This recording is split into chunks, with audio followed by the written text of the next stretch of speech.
There's nothing quite like the sound of a mother's quiet prayers when her children are hungry and the world has turned its back on her. On this frozen prairie morning, Delia Morgan whispers such prayers as she holds her twin toddlers close to a dying campfire. Her wagon sits broken nearby, her food nearly gone, and her hands shake from cold and fear. She's trying to reach her late husband's family out west, but the trail shows no mercy to a woman alone with two crying children. Most folks ride past without looking. Then Weston Hale appears through the morning mist. The wealthy heir to the Hale cattle empire stops his horse and watches the desperate scene. Something in Delia's quiet strength as she comforts her boys while shivering herself moves him. He dismounts, removes his fine coat, and speaks three simple words that will change everything. But what could drive a man known for wealth and whiskey to risk everything for a stranger? Before we jump back in, tell us where you're tuning in from, and if this story touches you, make sure you're subscribed, because tomorrow I've saved something extra special for you. The morning sun cast long shadows across the frozen prairie as Weston Hale studied the scene before him. At 28, he possessed the kind of weathered handsomeness that came from years in the saddle, combined with the refined bearing of a man born to wealth. His dark hair caught the light beneath his wide-brimmed hat, and his eyes, a deep brown that some folks in Canyon Ridge called whiskey-colored, held an intensity that made most people step aside when he walked into a room. But now those eyes were fixed on something that stopped him cold. The woman by the campfire couldn't have been much older than himself, though hardship had etched lines around her green eyes that spoke of sorrows beyond her years.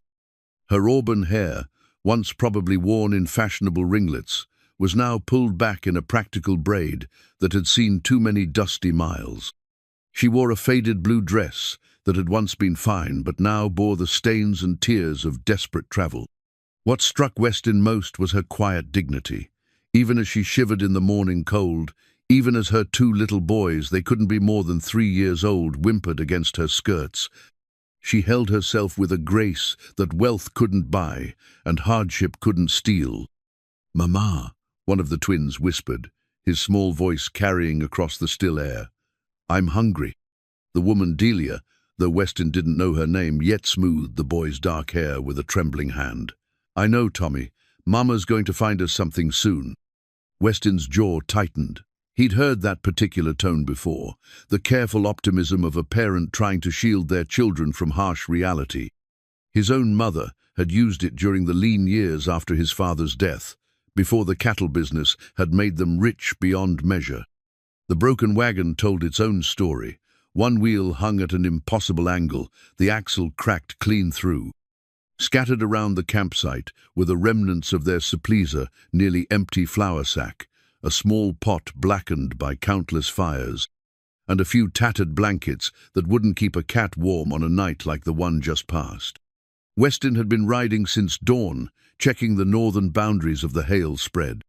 His family owned more land than most men could cross in a week, stretching from the foothills of the Rockies to the edge of the Great Plains. Cattle bearing the Hale brand grazed on 10,000 acres of prime grassland, and the ranch, house built by his grandfather with money from the California gold rush, stood like a monument to American prosperity. But all of that wealth felt hollow as he watched Delia Morgan try to coax life back into her dying fire with the last few pieces of dried buffalo chips. "Stay here," he murmured to his horse, a magnificent black stallion named Thunder, who had cost more than most families saw in a year. The horse nickered softly, as if sensing the gravity of the moment. Weston approached slowly, not wanting to startle the woman or her children. His boots crunched on the frozen ground, and Delia looked up, with eyes that held equal measures of hope and wariness. "Morning, ma'am," he said, touching the brim of his hat. "I'm Weston Hale. Looks like you've run into some trouble." Delia's hand instinctively moved to gather her boys closer. "Good morning, Mr. Hale. I'm Delia Morgan, and these are my sons, Tommy and Jamie." Her voice carried the cultured tones of an educated woman, though it was rough with cold and exhaustion. "We're managing well enough." The lie hung between them like morning mist. Weston could see the desperate calculation in her eyes. Was this stranger a threat or a potential salvation? He'd grown up in a world where his name opened doors and his money solved problems, but here on the frozen prairie, facing a woman whose pride was about all she had left, he found himself choosing his words with unusual care. "Where are you headed, Mrs. Morgan?" "West," she said simply, "to Colorado Territory. My late husband's brother has a homestead there." The twins pressed closer to their mother, their eyes wide as they studied the tall stranger. They were identical in every way, the same dark hair as their mother, the same green eyes, the same solemn expression that seemed far too old for such young faces. Weston crouched down to their level, a gesture that surprised even him. "Hello there, boys. Those are fine horses on your mama's wagon." Tommy, the bolder of the two, pointed at the broken wheel. "It's hurt bad." "I can see that," Weston said seriously. "Must have been quite a bump." "Hit a rock," Jamie whispered, speaking for the first time. "Big rock." Delia's composure cracked just slightly. "We were traveling at night, trying to make up time. I didn't see it until too late." Weston stood, his mind racing. The nearest town was Canyon Ridge, a hard day's ride south. The nearest homestead was his own ranch, 4 hours due east. This woman and her children wouldn't survive another night on the open prairie, not with winter closing in and no proper shelter. "Mrs. Morgan," he said, his voice gentle but firm, "I need to speak plainly. Your wagon's not going anywhere without major repairs, and even if it was, the next supply station is 3 days hard travel. You've got no food, no warm clothes, and winter's coming early this year." Delia's chin lifted defiantly. "We'll manage, Mr. Hale. We've managed this far." "I'm sure you have," he said, admiration clear in his voice. "But managing and surviving are two different things, and these boys need more than managing right now." The fire chose that moment to die completely, the last ember winking out in a tiny puff of smoke. In the sudden silence, one of the twins began to cry, not the loud wail of a tantrum, but the quiet, hopeless sobbing of a child who'd learned that crying didn't bring comfort. Weston felt something crack inside his chest. Without a word, he shrugged out of his heavy kawata fine wool garment lined with sheepskin that had cost more than most men made in a month and draped it around Delia's shoulders. "Mr. Hale, I can't." "You can, and you will," he said, his voice carrying the authority of a man accustomed to being obeyed. But then he softened it with a slight smile. "Besides, I've got more coats at home than I know what to do with." The coat engulfed her small frame, and for the first time since he'd arrived, Weston saw her shiver with relief rather than cold. The twins stopped crying, drawn by the sudden warmth radiating from their mother. "Mrs. Morgan," Weston said, his decision made, "I'm going to ask you to trust me. I know you don't know me from Adam, and I know you've got every reason to be cautious. But I'm offering you and your boys shelter, food, and warmth. No strings attached, no expectations, just human kindness." Delia studied his face for a long moment, searching for some sign of deception or ulterior motive. What she saw there, honesty, compassion, and a surprising vulnerability, made her breath catch. "Why?" she asked simply. Weston was quiet for a moment, considering. "Because," he said finally, "I've got more than I need, and you've got less than you deserve. And because—" He paused, looking at the twins who were now peeking out from beneath his coat. "Because sometimes the trail leads us to exactly where we need to be." He held out his hand to her, palm up, an invitation and a promise all in one. Delia looked at that outstretched hand, then at her children, then back at the man who'd appeared out of the morning mist like an answer to prayer. She thought of her late husband Samuel, who'd always said that kindness was the rarest currency in the world and should be accepted when offered genuinely. "Follow me home," Weston said quietly, and somehow those 3 simple words contained everything: safety, hope, and the promise of something better than mere survival. With a prayer on her lips and her children's futures in her heart, Delia Morgan placed her hand in his. The Hale Ranch materialized out of the prairie like something from a dream. Delia had seen grand houses before her, own father had been a banker in St. Louisville, nothing quite like the sprawling complex that rose before them as they crested the final hill. The main house stood 3 stories tall, built of golden sandstone that caught the afternoon light and threw it back in warm, welcoming waves. Wide porches wrapped around both the first and second floors, supported by columns that spoke of southern elegance transplanted to the western frontier. But it was the little details that caught Delia's attention as they rode closer. Flower boxes beneath the windows, still bright with late-season blooms despite the approaching winter. A carefully tended garden visible around the side of the house. Fences painted white and kept in perfect repair. This wasn't just wealth, this was a home. "Mama, look at the horses," Tommy whispered from his perch in front of Westin on Thunder's broad back. The boy had taken to their rescuer with the easy trust of childhood, while Jamie rode more quietly with Delia on Westin's pack horse. Indeed, the horses were magnificent. In the near pasture, a dozen mares and their foals grazed peacefully, their coats gleaming with health and good care. Beyond them, Delia could see cattle scattered across rolling hills that seemed to stretch to the horizon. "How much land do you own?" she asked, unable to keep the wonder from her voice. "About 10,000 acres in the main spread," Westin replied matter-of-factly. "My grandfather started with a quarter section and just kept adding to it. Said a man needed room to breathe." 10,000 acres. Delia tried to comprehend such vastness. Her late husband, Samuel, had dreamed of owning 40 acres someday enough for a small farm and a modest life. This was beyond anything she'd ever imagined. As they approached the house, people began emerging from various buildings. Ranch hands paused in their work to stare at the unusual procession. A woman in a white apron, clearly the housekeeper, stepped out onto the front porch, her expression shifting from curiosity to concern as she took in the travel-worn woman and children. "Mrs. Henderson," Westin called as he dismounted, then reached up to help Tommy down. "We'll be needing rooms prepared for Mrs. Morgan and her boys. The blue suite upstairs should do nicely."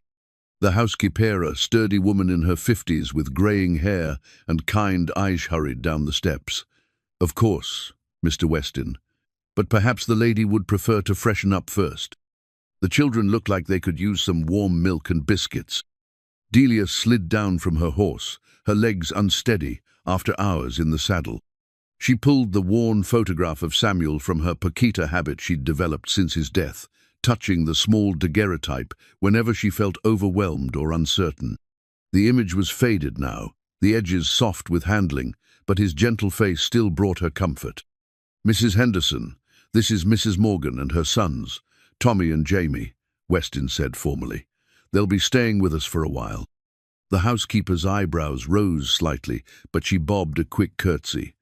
"Welcome to the Hale Ranch, Mrs. Morgan. I'm Sarah Henderson, and I help keep this place running."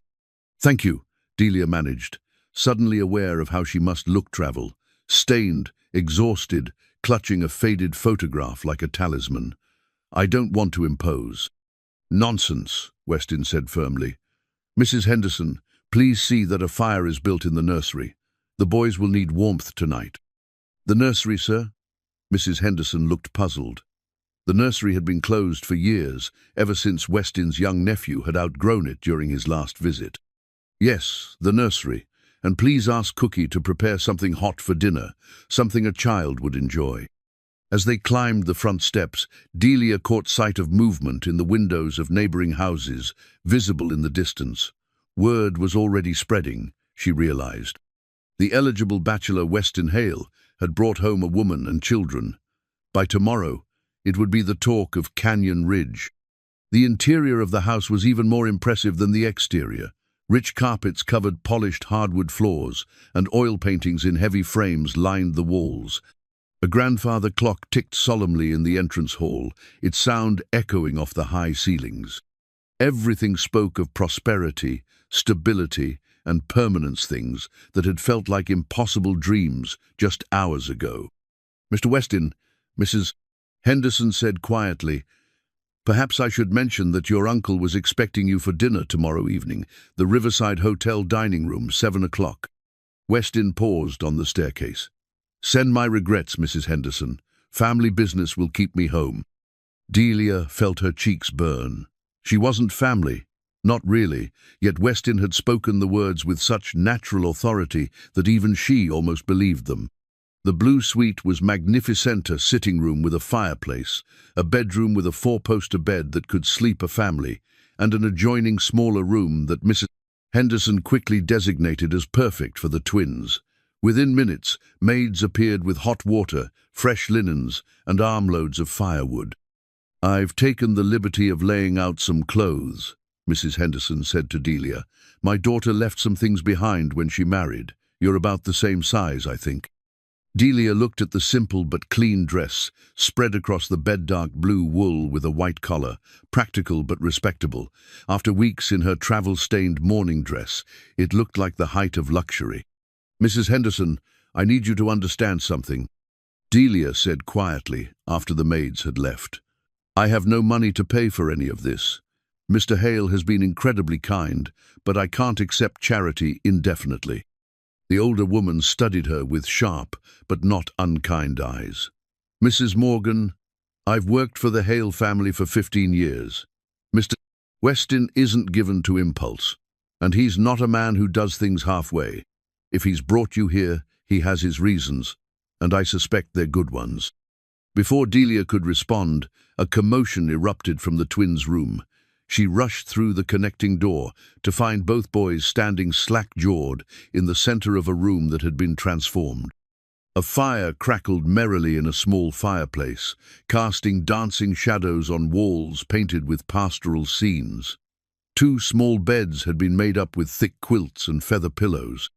But most amazing of all, the room was filled with toys, wooden horses, building blocks, picture books, and a rocking horse that looked hand-carved. "Mama," Tommy breathed, "is this really for us?" Before Delia could answer, Weston appeared in the doorway. He'd changed from his riding clothes into a clean shirt and vest, and she was struck again by how handsome he was and how far above her station. "I hope it's suitable," he said, his voice holding a note of uncertainty that seemed at odds with his usual confidence. "I wasn't sure what boys their age would like." "It's beautiful," Delia whispered, watching her sons explore their new surroundings with wonder. "But Mr. Hale, this is too much. We can't possibly." "You can and you will," he said firmly, then softened his tone. "Mrs. Morgan, when was the last time those boys had a proper meal and a warm bed?" Delia's throat tightened. "Before Samuel died, before we lost the farm." "Then they're overdue." Weston crouched down as the twins approached him shyly. "What do you boys think? Will this room do for tonight?" "It's the most beautiful room in the whole world," Jamie said solemnly, and Weston's face creased in a smile that transformed his entire countenance. "Well then, that's settled. Mrs. Henderson has Cookie preparing dinner, and tomorrow we'll see about getting your mama some work to do around here. Can't have idle hands on a working ranch." Delia's head snapped up. "Work? Of course. You'll earn your keep, same as anyone else. I need someone to manage the household accounts. Mrs. Henderson's a wonder with everything else, but numbers aren't her strong suit. If you're agreeable, that is." The relief that flooded through Delia was so intense it nearly buckled her knees. Work. Honest work, not charity. A way to contribute, to maintain her dignity while accepting help. "I'd be very grateful for the work, Mr. Hale." "Weston," he corrected gently. "And it's I who should be grateful. You'll be doing me a real service." As evening fell and the twins were tucked into their new beds, clean, fed, and warm for the first time in weeks, Delia stood at the window of her sitting room and looked out over the vast ranch lands. In the distance, she could see the lights of other houses, other families settling in for the night. But here, in this grand house with its unexpected kindness, she felt something she'd thought lost forever: hope. The photograph of Samuel rested on the dresser beside her, and for the first time since his death, she didn't feel guilty about the possibility of happiness. Tomorrow would bring new challenges, she knew. The community would have questions, expectations, judgments. But tonight, her children were safe and warm, and the man who'd made it possible was downstairs reading in his study, as natural and comfortable as if they'd always belonged here. Perhaps, Delia thought as she finally allowed herself to rest. Perhaps they did. 3 weeks had passed since Delia's arrival at the Hale Ranch, and she was beginning to understand the true scope of Weston's business empire. Seated at the polished oak desk in the ranch office, she ran her finger down the columns of the leather-bound ledger book, marveling at the complexity of the operation she was now helping to manage. The ledger itself was a thing of beauty-thick, cream-colored pages bound in supple brown leather, with brass corners that gleamed in the morning light. Each page was meticulously ruled, though the previous bookkeeper's handwriting had grown increasingly erratic over the past year, making it difficult to track expenses and income properly. Mrs. Henderson wasn't exaggerating when she said numbers weren't her strong suit. Delia murmured to herself, making careful corrections to a column that had been miscalculated by nearly $200. The office door opened, and Weston entered carrying 2 cups of coffee and wearing the comfortable expression of a man in his own domain. Over the past weeks, Delia had come to appreciate these morning meetings, when they would review the ranch business together before the day's demands pulled them in different directions. "Finding more of Morrison's mistakes?" he asked, settling into the chair across from her desk. Morrison had been the previous bookkeeper, an elderly man whose eyesight had been failing faster than his pride would allow him to admit. "Several," Delia confirmed, accepting the coffee gratefully. It was a small intimacy that had developed between them. Weston always remembered exactly how she liked her coffee, with just a touch of cream and no sugar. "The good news is that you're actually showing a larger profit than you realized. The bad news is that you've been overpaying for feed grain by about 15%. Weston leaned back in his chair, studying her with those whiskey-colored eyes. "How do you know so much about ranch economics?" "Most bankers' daughters wouldn't recognize a fair price for feed if it bit them." Delia smiled, the first truly relaxed smile he'd seen from her. "Samuel and I spent our first 2 years of marriage on his parents' farm in Kansas. I learned to keep the books there, and I learned that every penny counted. A farmer who doesn't know what his supplies should cost won't stay a farmer long." "Your husband was a fortunate man," Weston said quietly. The comment hung in the air between them, heavy with meaning. Delia felt her cheeks warm as she returned her attention to the ledger, but not before she caught the way Weston was looking at her with an intensity that had nothing to do with business matters. "The twins seemed to be settling in well," he said, changing the subject with the careful consideration of a man who'd noticed her discomfort. Indeed they were. From her position at the desk, Delia could see out the window to where Tommy and Jamie were playing in the ranch yard under the watchful eye of Mrs. Henderson. They wore new, clothes-practical wool pants and warm shirts that Weston had somehow procured from Townend for the first time in months. They looked like the carefree children they were meant to be. "They've never had so much space to run," Delia said, watching Tommy chase one of the barn cats around a fence post, "or so many people who seemed genuinely fond of them." This was true. The ranch hands had taken to the twins with surprising enthusiasm. Old Pete, the stable master, had appointed himself their instructor in all things horse-related, despite the boys being far too young to ride. Cookie, the ranch cook, always seemed to have fresh biscuits or apple slices ready when they wandered into his domain. Even the other household, Staff the maids, the gardener, the men who maintained the building shed, embraced the children's presence with warmth that spoke well of Weston's leadership. "Children belong on a ranch," Weston said, and there was something wistful in his voice. "The place has felt more alive with them here." Delia looked up from the ledger to find him watching the twins through the window, his expression soft and unguarded. It was a side of him she was seeing more often, the man beneath the wealthy rancher's exterior, someone who was surprisingly gentle and unexpectedly lonely. "Weston," she said carefully, "I need to ask you something, and I hope you'll give me an honest answer." He turned his full attention to her, and she felt that familiar flutter in her chest that she'd been trying to ignore for days. "Of course. Why are you doing this? Really? I'm grateful beyond words, but I need to understand. Men in your position don't typically rescue widows and orphans unless they expect something in return." Weston was quiet for a long moment, turning his coffee cup in his hands. When he finally spoke, his voice was low and thoughtful. "Do you know what my grandfather used to tell me when I was about your boy's age? He said that wealth was like water, it only had value when it was flowing. Keep it dammed up, and it becomes stagnant. Let it flow where it's needed, and it brings life to everything it touches." He stood and moved to the window, looking out at the vast expanse of his holdings. "I've got more money than I could spend in 3 lifetimes, Delia. More land than I can properly use. But until 3 weeks ago, I couldn't tell you the last time any of it brought me real satisfaction." "And now?" she asked softly. "Now I come home each evening to the sound of children's laughter. I see you at this desk, bringing order to chaos and taking pride in honest work. I watch my household staff fussing over the twins like they're their own grandchildren." He turned back to her, and the intensity in his eyes made her breath catch. "For the first time in my adult life, this place feels like a home instead of just a house." The honesty in his words was almost overwhelming. Delia set down her pen and really looked at him, this man who'd appeared out of nowhere to save her family, who asked for nothing in return except the pleasure of their company. "You're a good man, Weston Hale," she said quietly. "I'm trying to be," he replied. "Your presence here makes that easier."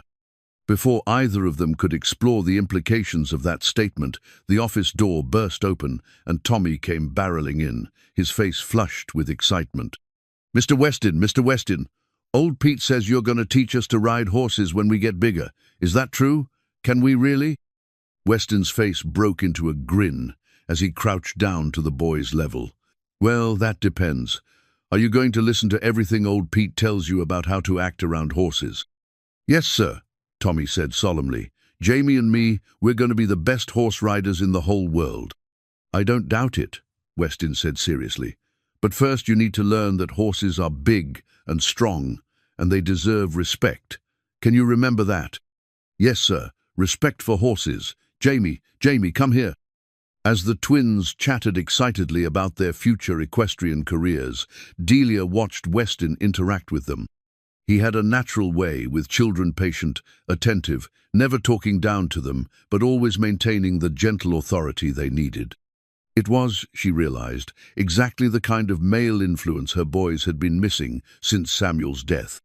The thought should have brought sadness, but instead it brought something else, warmth that started in her chest and spread outward until she had to look away from the domestic scene to maintain her composure.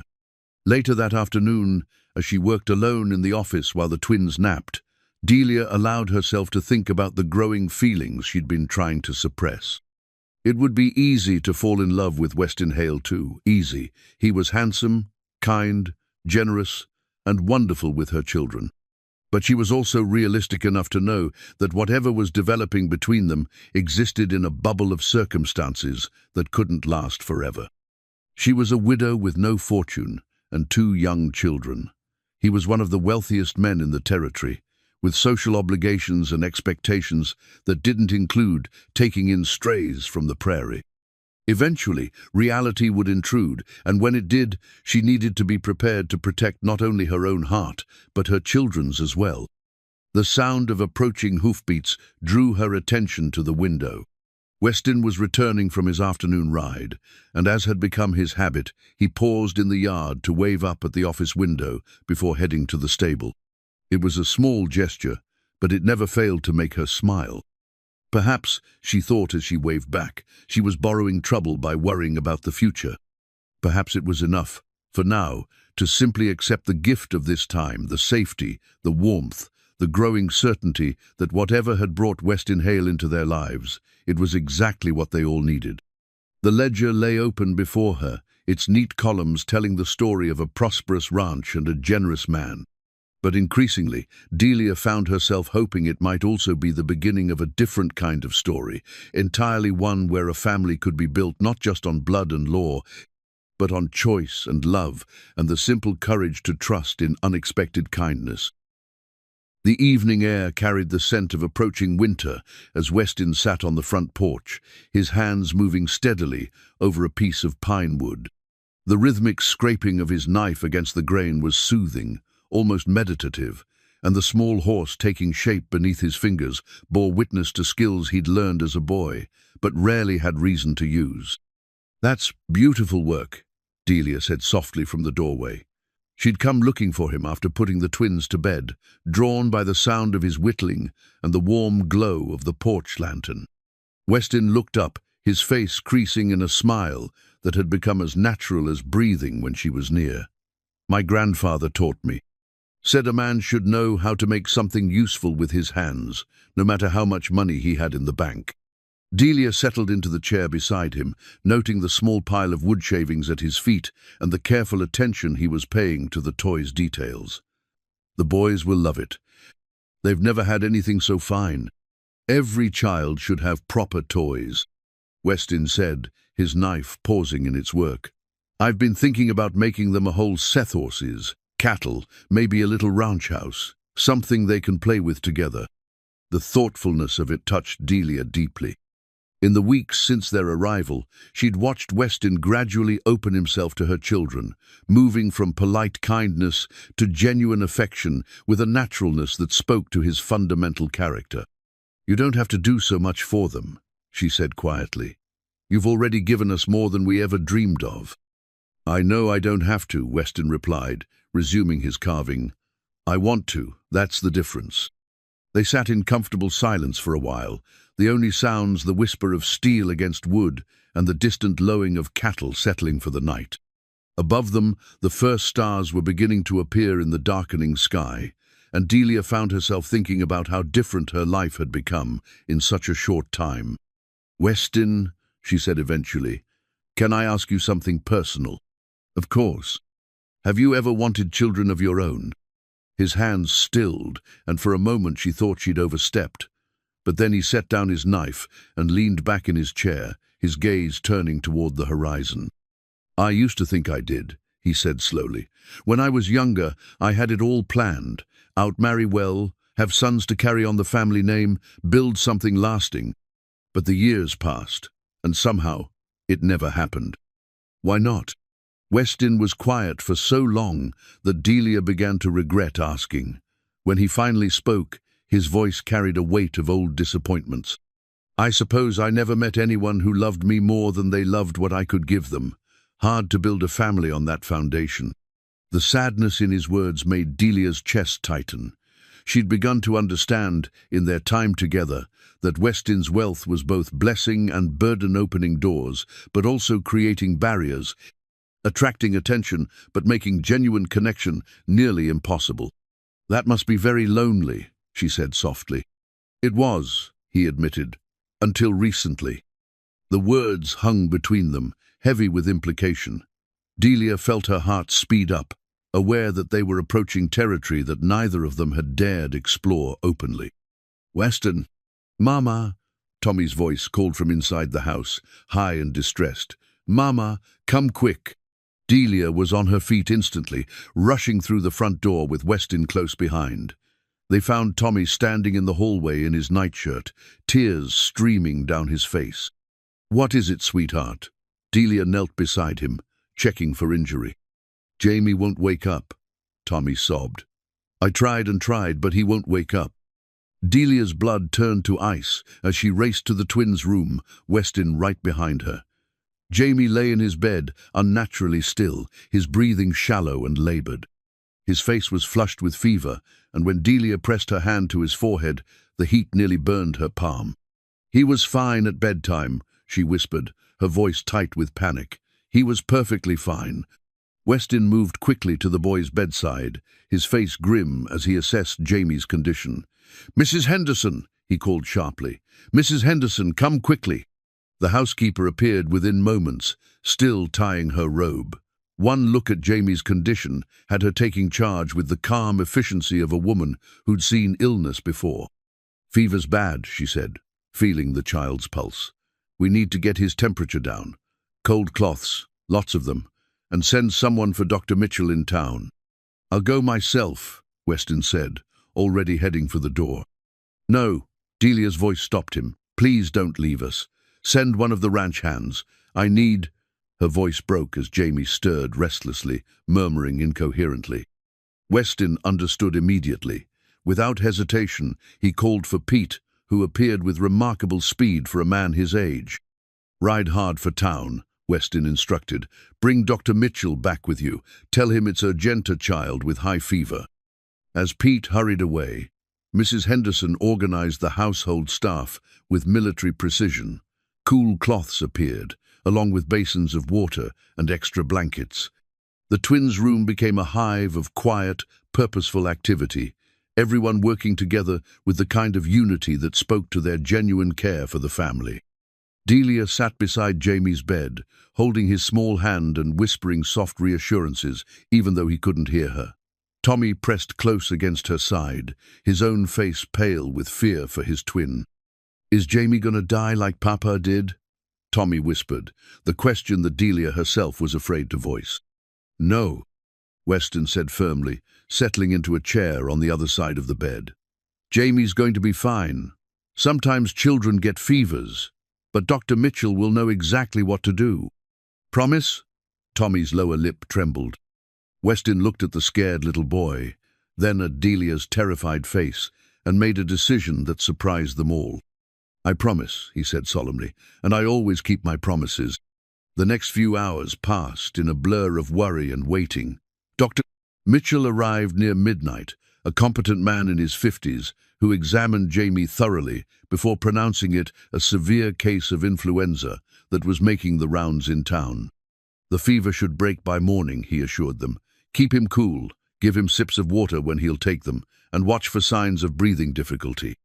Children this age usually recover quickly, but the next few hours are critical." Delia refused to leave Jamie's bedside, and Weston refused to leave Delia. As the night wore on, they took turns cooling the boy's fever and comforting Tommy, who'd insisted on staying close to his twin despite everyone's efforts to convince him to sleep in another room. Near dawn, as the first pale light began to filter through the windows, Jamie's fever finally broke. His breathing eased, his color improved, and when he opened his eyes and asked for water in a weak but clear voice, Delia burst into tears of relief. "There now," Weston said softly, his own voice rough with emotion. "Didn't I tell you he'd be fine?" As Jamie drifted into natural sleep and Tommy finally allowed himself to be convinced to rest, Delia found herself alone with Weston in the quiet room. The wooden horse he'd been carving sat on the dresser, forgotten in the night's crisis, but somehow more precious now for the love and care it represented. "Thank you," she said simply, but the words carried the weight of everything she couldn't express. Gratitude for his presence, his calm strength, his willingness to make promises to a frightened child, and then do everything in his power to keep them. "No need for thanks," Weston replied. "This is what families do, they take care of each other." Families. The words settled around them like a warm blanket, encompassing all the hopes and fears and growing love that none of them had dared to name. As the sun rose over the Hale Ranch, painting the windows with golden light, Delia finally understood what she'd been afraid to admit to herself. Somewhere between that first, desperate morning by the dying campfire and this long night of shared worry, they'd become exactly what Weston had called Thema family. Not bound by blood or law, but by something perhaps even stronger: choice, and love, and the simple courage to care for one another through whatever storms might come. The silver locket had been her wedding gift from Samuel, and Delia wore it every day like a talisman against forgetting. Inside the ornate oval case were two tiny photographs of Tommy and one of Jamie, taken shortly after their second birthday when they'd still been living on the farm. The images were small enough to fit against her heart, and she touched the locket often, especially during moments when the present felt too good to trust. This morning was one of those moments. Standing at the kitchen window, she watched Weston in the far pasture with her sons, teaching them the basics of horse handling with a patience that never seemed to wear thin. Tommy held the lead rope of a gentle mare named Daisy, while Weston demonstrated the proper way to brush her coat. Jamie, fully recovered from his bout with influenza 2 weeks prior, sat perched on a fence rail, asking what appeared to be an endless stream of questions. "He's wonderful with them," Mrs. Henderson observed, joining Delia at the window with a cup of tea. The housekeeper had become something of a confidant over the past weeks, offering both practical assistance and motherly wisdom. "He is," Delia agreed, her fingers finding the locket automatically. "Sometimes I can hardly believe this is real." "And why shouldn't it be real?" Mrs. Henderson asked gently. "You're a good woman, Mrs. Morgan. You work hard, you're raising fine boys, and you've brought something to this house that's been missing for far too long." "What's that?" "Joy," the older woman said simply. "Mr. Weston's been going through the motions of living for years, but he hasn't truly been happy, not until you and the boys arrived." Delia knew this was true. In quiet moments, she'd caught glimpses of the man Weston might have been if circumstances had been different, if wealth hadn't isolated him, if social expectations hadn't constrained him, if he'd found love earlier in life. With her children, those barriers seemed to dissolve entirely. "Mrs. Henderson," Delia said carefully, "what do people in town say about our being here?" The housekeeper's expression grew thoughtful. "Some talk, of course. Always do when anything changes. But most folks see how content Mr. Weston is, how well the boys are thriving. Hard to argue with results like that." "And the others?" "Well," Mrs. Henderson sighed, "there are always those who think they know how other people should live their lives, but Mr. Weston's never been one to let gossip dictate his actions." As if summoned by their conversation, Weston appeared at the kitchen door with both boys in tow. All three of them were dusty from their morning with the horses, and Tommy was chattering excitedly about the proper way to check a hoof for stones. "Mama, did you know that horses can get rocks stuck in their feet just like we get stones in our shoes?" he announced, rushing to her side. "I did not know that," Delia said solemnly, smoothing his hair. "That sounds very important to remember." "Mr. Weston says we're almost ready to sit on Daisy's back," Jamie added, his green eyes bright with anticipation. "But we have to learn all the ground rules first." "Safety first," Weston confirmed, accepting a cup of coffee from Mrs. Henderson. "No point in getting on a horse if you don't understand how to communicate with them properly." Watching him interact with her children, Delia felt the familiar warmth in her chest that had been growing stronger each day. He'd purchased child-sized brushes for the boys to use with the horses, had commissioned a local craftsman to make them small wooden stools so they could reach higher on the animals, and had spent countless hours answering their questions with the kind of attention usually reserved for adult pupils. "I hate to interrupt the riding lessons," Delia said, "but you have that meeting with the cattle buyers this afternoon." Weston's expression shifted, becoming more businesslike.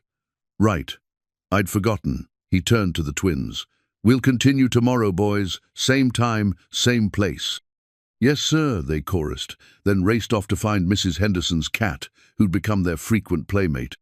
Alone for a moment, Weston and Delia stood together in comfortable silence. These small domestic moments had become precious to both of them, brief interludes where the outside world seemed far away, and the growing connection between them felt natural and right. "How are the account books coming along?" Weston asked, settling into the role of employer, though his tone held warmth that transcended mere business. "Nearly caught up," Delia reported. "I've found several more discrepancies that work in your favor. I think you'll be pleased with the final numbers." "I'm already pleased," he said quietly, and the way he looked at her suggested they weren't talking about bookkeeping anymore. Before either could explore that thought further, a commotion erupted from the front yard. Through the window, they could see a fancy carriage approaching the house, its polished black paint and brass fittings speaking of money and social position. Mrs. Henderson appeared in the doorway, her expression carefully neutral. "Mr. Weston, you have visitors. Mrs. Victoria Ashworth and her mother." Delia felt something cold settle in her stomach.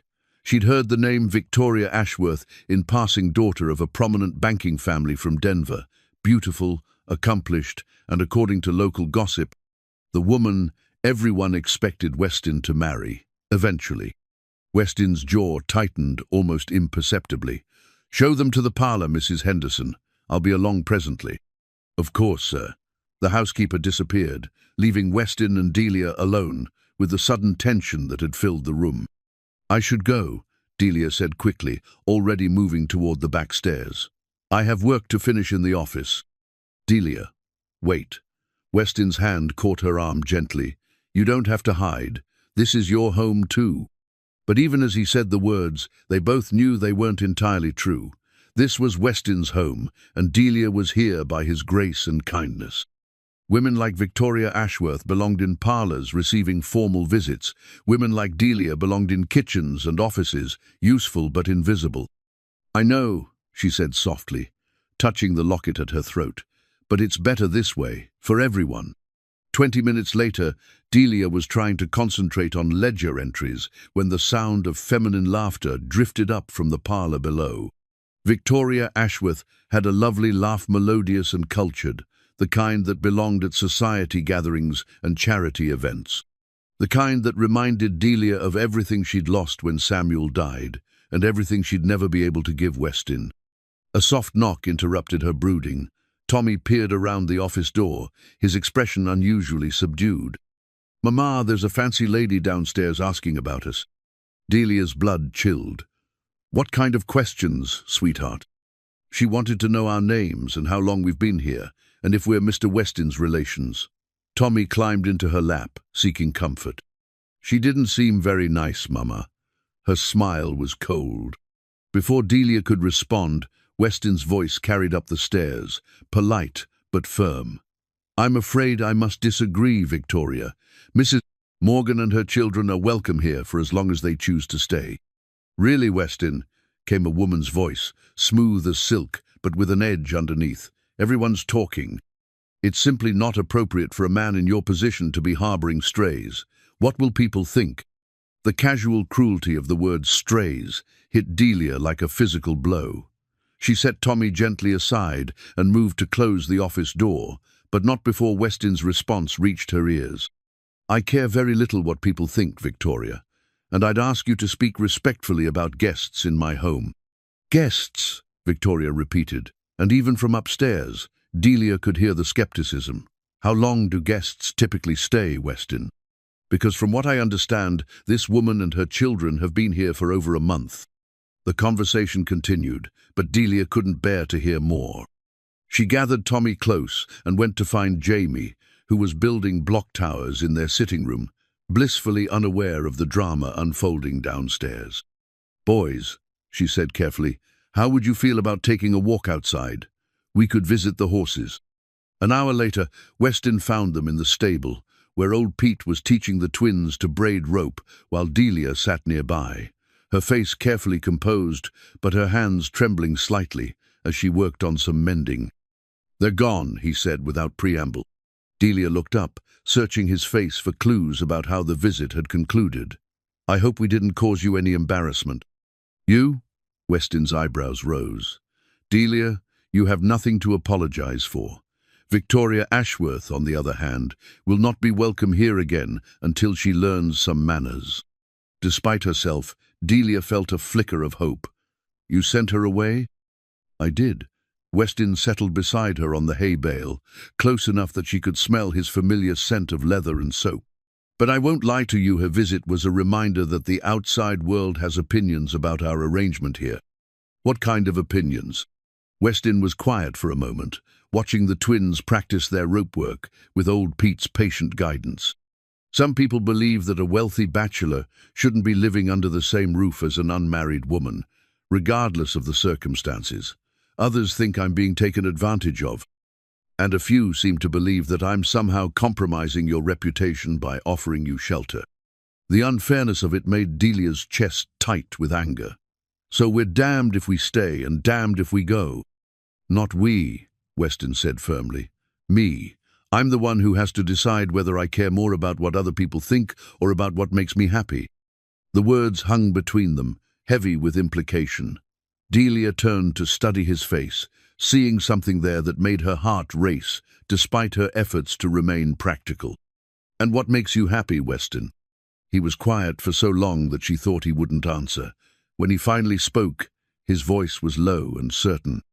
"Coming home each evening to the sound of children's laughter, watching you bring order and purpose to work that had become routine. Seeing the twins grow stronger and more confident each day."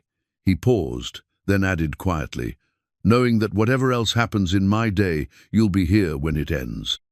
The honesty in his words took her breath away. Without thinking, she reached for his hand, their fingers intertwining naturally. "Weston, I need you to understand something. I care about you more than I should, probably. But I won't be the reason you lose the respect of your community or damage relationships that matter to you." "What if those relationships don't matter as much as I once thought?" he asked. "What if I've learned the difference between people who care about me and people who care about what I represent?" Before Delia could answer, Tommy came running over with his finished rope braid, proud as could be of his handiwork. "Look, Mama, look, Mr. Weston, old Pete says I'm a natural." "That's beautiful work," Weston said seriously, examining the braid with the attention it deserved. "You'll be a real cowboy before we know it." As the afternoon wore on and the twins continued their lessons, Delia found herself thinking about Victoria Ashworth's visit and what it represented. The woman had been beautiful, polished, everything a man in Weston's position was supposed to want. But she'd also been cold, calculating, and quick to dismiss the value of anyone she considered beneath her station.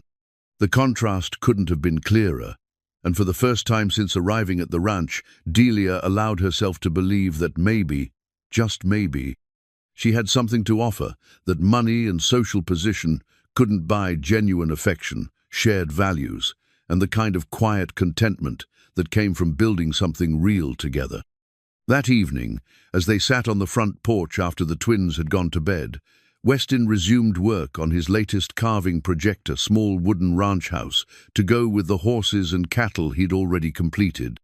The domestic scene felt precious and fragile, like something that could be destroyed by the wrong word or a moment's carelessness.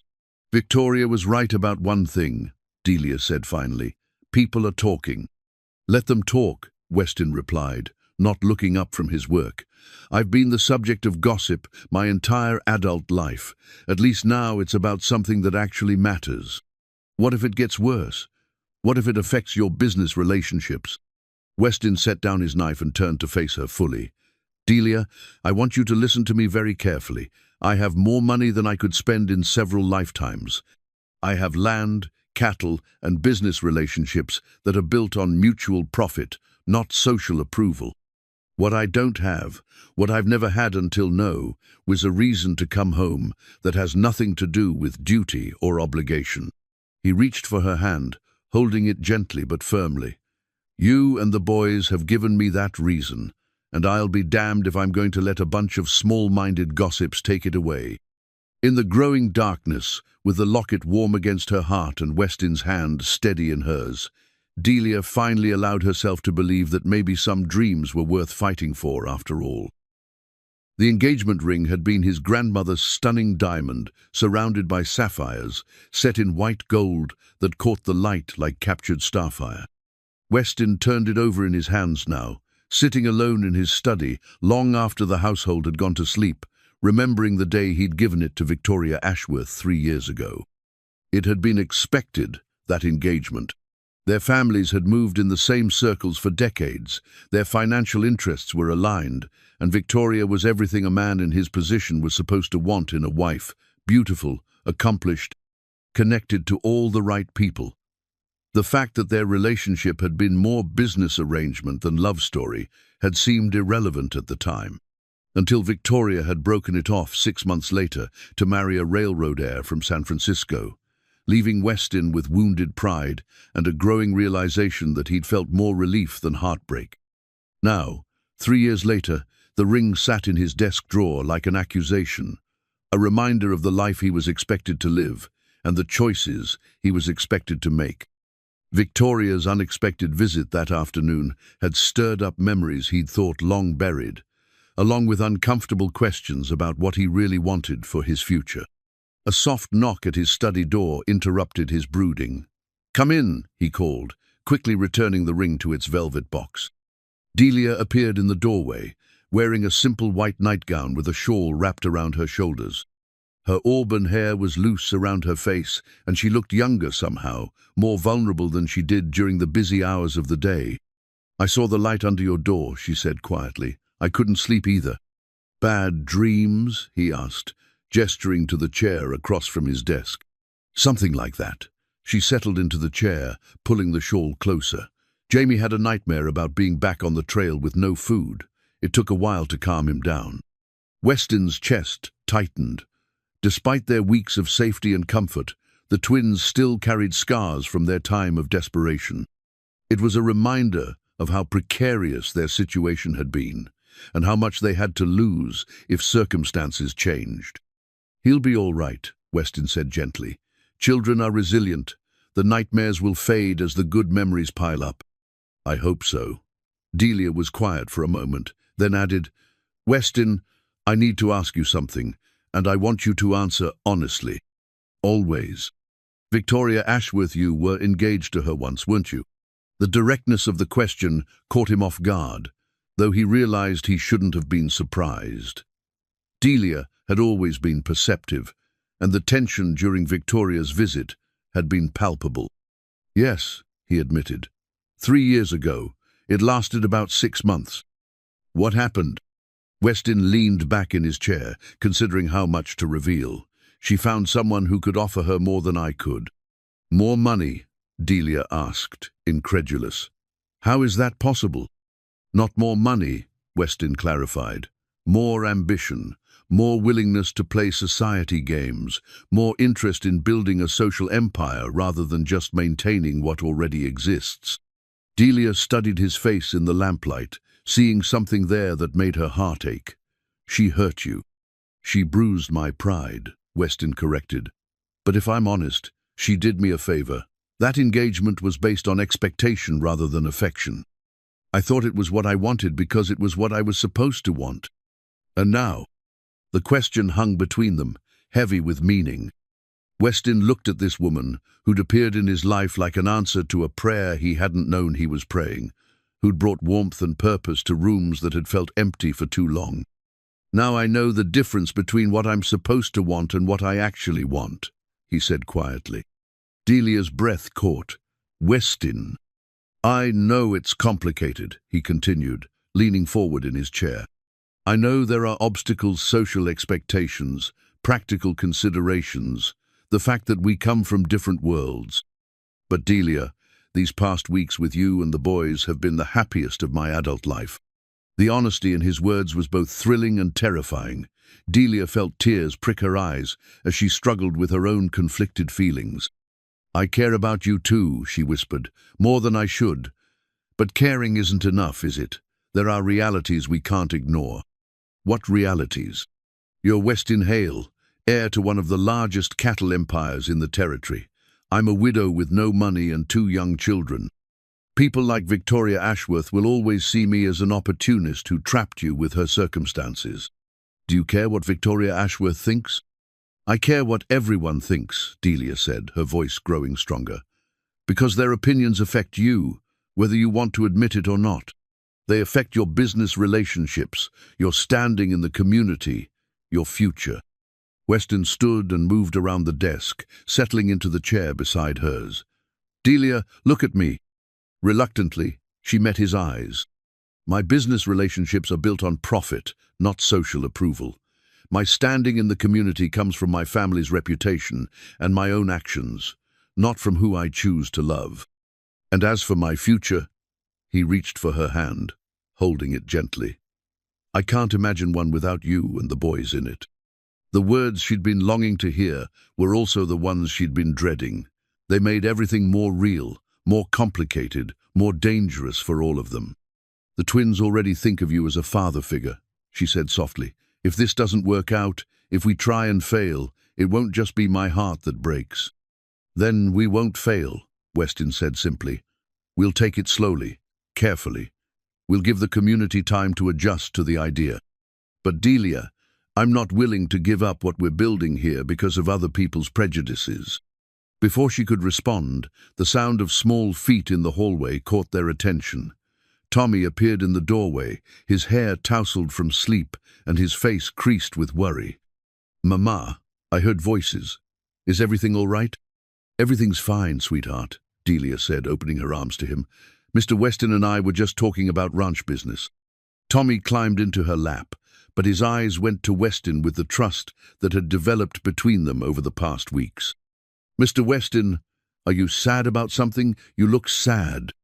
Out of the mouths of babes, Weston managed a smile, reaching over to ruffle the boy's hair. "Not sad, Tommy. Just thinking about important things. Sometimes grown-ups have to make big decisions, and that can look like sadness even when it's not." "What kind of decisions?" Weston glanced at Delia, who nodded almost imperceptibly. "Well," Weston said carefully, "I've been thinking about how much I like having you and Jamie and your mama here, and I've been wondering if maybe you'd like to stay permanently." Tommy's face lit up like sunrise. "Forever and ever?" "If your mama agrees, yes. Forever and ever." The little boy looked between them with the wisdom that children sometimes possess. "Would that make you and Mama married?" The question hung in the air like a held breath. Delia felt her cheeks burn, but Weston answered with characteristic directness. "Someday, if your mama wants to be married to me. But first we need to be sure it's the right thing for everyone." "I think it's the right thing," Tommy said matter-of-factly. "Jamie thinks so too. We talked about it." "You talked about it?" Delia asked, surprised. "Uh-huh. We like it here. We like Mr. Weston. And we want to stay forever." Tommy paused, then added with devastating innocence, "Besides, Papa would want us to be happy, wouldn't he?" The mention of Samuel brought tears to Delia's eyes, but they weren't tears of sadness. For the first time since her husband's death, she felt his presence as a blessing rather than a burden, as if he were giving her permission to love again. "Yes," she whispered, "Papa would want us to be happy." An hour later, after Tommy had been settled back in his bed, with promises that nothing would change overnight, Weston and Delia stood together on the front porch, looking out over the moonlit ranchlands. "It's not going to be easy," Delia said quietly. "People will talk. Some will disapprove." "Let them," Weston replied, his arm coming around her shoulders in a gesture that felt both natural and momentous. "I've spent too many years living for other people's approval. I'd rather spend the rest of my life making you and the boys happy." In the distance, a nightbird called to its mate, the sound carrying across the quiet prairie like a promise. Delia leaned into Weston's warmth, feeling the steady beat of his heart beneath her cheek and the solid strength of his presence beside her. Tomorrow would bring new challenges, new obstacles to overcome. But tonight, with the rings safely locked away and the future spread before them like an unwritten page, anything seemed possible. The legal documents arrived on a crisp October morning, delivered by a stern-faced lawyer from Denver, who requested a private meeting with Weston immediately. Mrs. Henderson showed the man into the study, while Delia was in the office working on the monthly accounts, the twins playing quietly nearby with their wooden toys. She didn't think much of it at first. Weston's business often required legal consultations, contract reviews, property transactions. But when raised voices began filtering through the closed study door, followed by a long, ominous silence, she found herself straining to hear what was being discussed. 20 minutes later, the lawyer emerged, his expression grim but satisfied. He tipped his hat to Mrs. Henderson and departed without another word, leaving behind an atmosphere of tension that seemed to permeate the entire house. Weston didn't appear for lunch. When Delia knocked on his study door, he called for her to enter in a voice that sounded utterly defeated. She found him standing at the window, his back to the door, a stack of official-looking papers spread across his desk. The set of his shoulders told her that whatever news the lawyer had brought, it was devastating. "Weston, what's happened?" He turned, and the expression on his face made her blood run cold. It was the look of a man who'd been backed into a corner with no way out. "Victoria's back from San Francisco," he said quietly, "and she's brought lawyers with her." Delia moved closer to the desk, her eyes scanning the documents spread there. She could make out phrases like breach of contract and property settlement and binding agreement, but the legal language was mostly incomprehensible to her. "I don't understand," she said. "What kind of contract?" Weston picked up the top document, his hands trembling slightly. "A prenuptial agreement her father insisted on before our engagement." Apparently, breaking off the engagement didn't void all its provisions. What provisions? If I take another wife within 5 years of our broken engagement, Victoria's entitled to claim half of all property acquired during the period of our betrothal. Weston's voice was hollow. Including this ranch. Delia felt the world tilt around her. Half the ranch? But that's impossible. Surely no court would uphold such a thing. Victoria's new husband has connections throughout the territorial court system. Her lawyers seem confident they can make it stick, especially given...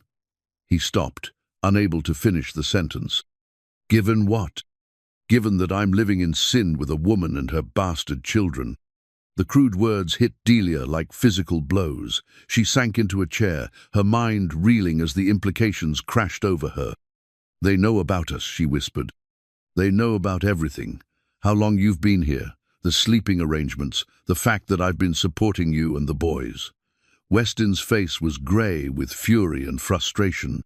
Victoria has had people watching the ranch, gathering evidence to support her claim that I've violated the moral standards expected of a man in my position. Delia's hands went to her throat, finding the silver locket that had become her anchor in times of crisis. What does this mean? What are our options? Weston was quiet for a long moment, staring down at the papers that threatened to destroy everything they'd built together. Victoria is offering a settlement, he said finally. If I marry her within 30 days, she'll withdraw the lawsuit and waive her claim to the ranch. The words hung between them like a death sentence. Delia felt something cold and hard settle in her chest as the full scope of Victoria's manipulation became clear. She planned this, Delia said, her voice barely above a whisper. The broken engagement, the marriage to someone else, the timing of her return. She's been waiting for you to care about someone so she could use it against you. It appears so. And if you refuse, then we go to court, where a territorial judge will decide whether a wealthy widow with questionable morals is worth losing half of everything my family built over 3 generations. The clinical way he described her situation made Delia flinch, even though she knew he was merely stating how others would see her. There's something else, Weston continued, his voice growing even more strained. Victoria's lawyers have filed papers questioning the legitimacy of the twins' parentage. They're suggesting that if I've been harboring another man's illegitimate children, it speaks to my own moral character. They can't do that, Delia gasped. The boys are Samuel's sons. I have their birth certificates, our marriage certificate. I know that, and you know that. But Victoria's people are very good at making innocent situations look sordid. They're painting a picture of a desperate widow who seduced a wealthy rancher and trapped him with her circumstances. The injustice of it took Delia's breath away. Everything they'd built together, the trust, the growing love, the sense of family, was being twisted into something ugly and calculated. How long do we have? She asked. 30 days from yesterday. 29 days to decide between love and financial ruin. 29 days to choose between the woman he'd come to love and the legacy his grandfather had built with his own hands. Weston, Delia said carefully, you know what you have to do. He looked up sharply. Do I? You have to marry her. The words tasted like ashes in her mouth, but she forced herself to continue. You can't lose the ranch because of us. Your family's legacy, all those people who depend on you for their livelihoods, you can't sacrifice all of that. And what about you and the boys? Delia's hand tightened on the locket, drawing strength from the small photographs inside. We'll manage. We did it before. We can do it again. Absolutely not. Weston's voice was firm. I'm not going to abandon you to that witch's machinations. Then what's your alternative? Fight this in court and risk losing everything? If that's what it takes. And when you lose, when Victoria gets half the ranch anyway and we're all left with nothing, what happens to Mrs. Henderson, to old Pete, to all the ranch hands who've worked here for years? What happens to the twins when they're thrown back into poverty because you chose love over responsibility? Each word was like a knife in her heart. But Delia knew she had to make him see the impossible position Victoria had put them in. There has to be another way, Weston said desperately. There is, Delia replied quietly. I leave. Tonight. Take the boys and disappear before Victoria can use us against you anymore. No. The word came out sharp and final. I won't let you run. I won't let her win. Then marry her, Delia said, standing to face him across the desk. Marry her and keep your ranch and your legacy intact. It's the only choice that makes sense. The only choice that makes sense, Weston repeated, his voice bitter. And what about love, Delia? What about the family we've built here?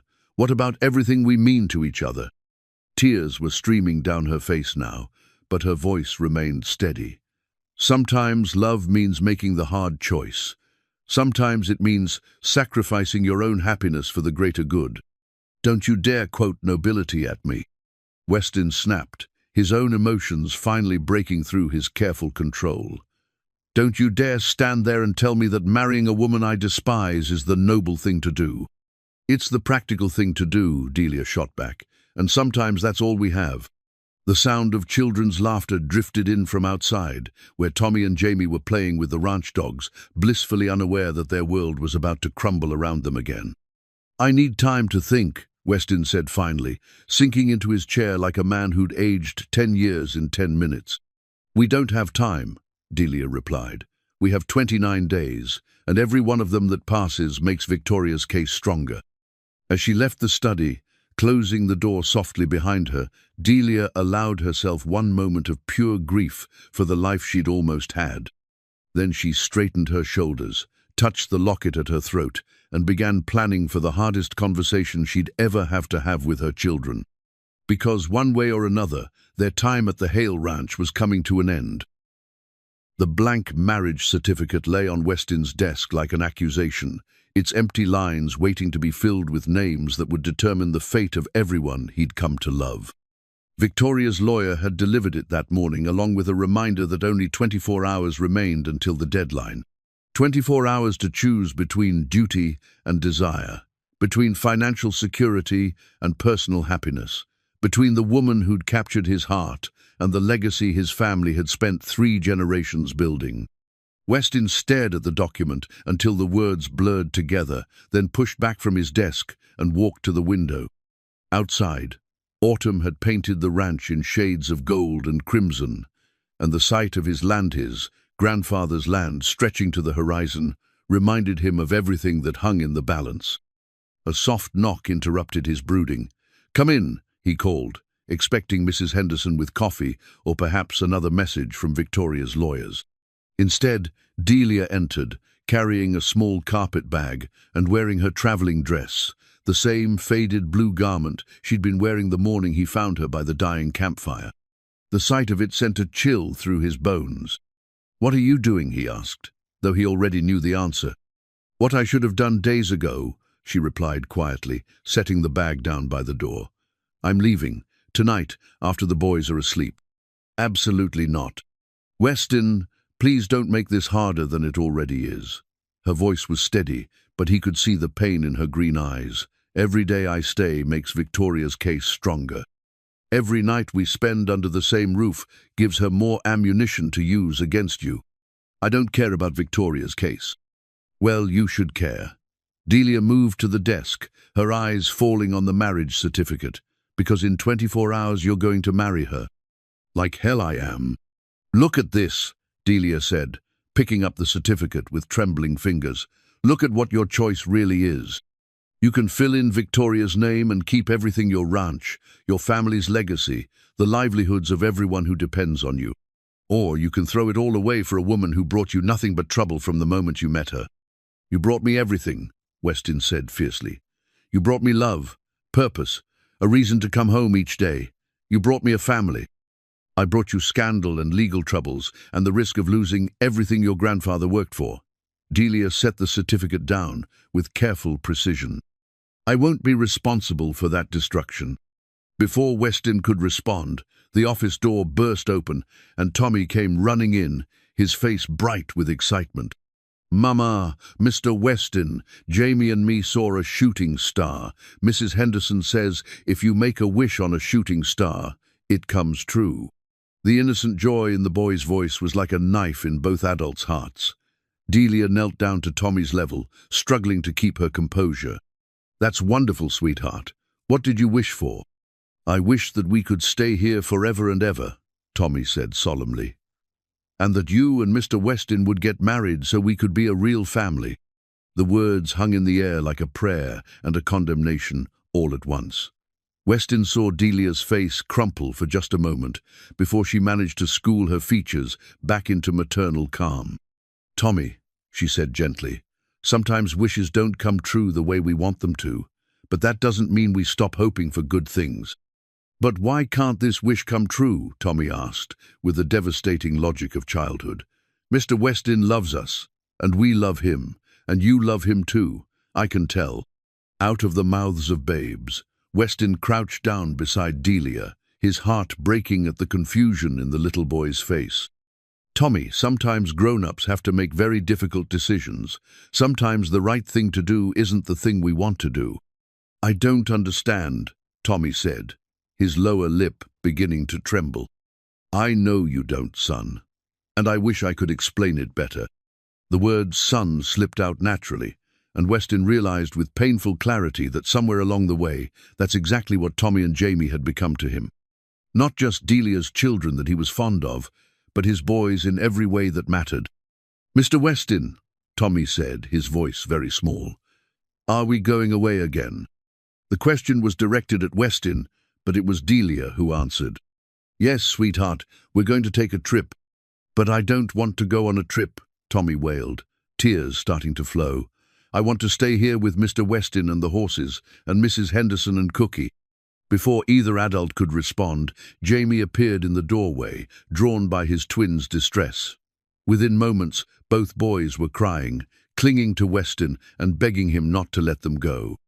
"I'm sorry," Delia whispered, tears streaming down her own face as she tried to gently disengage the boys from Weston's arms. "I'm so sorry."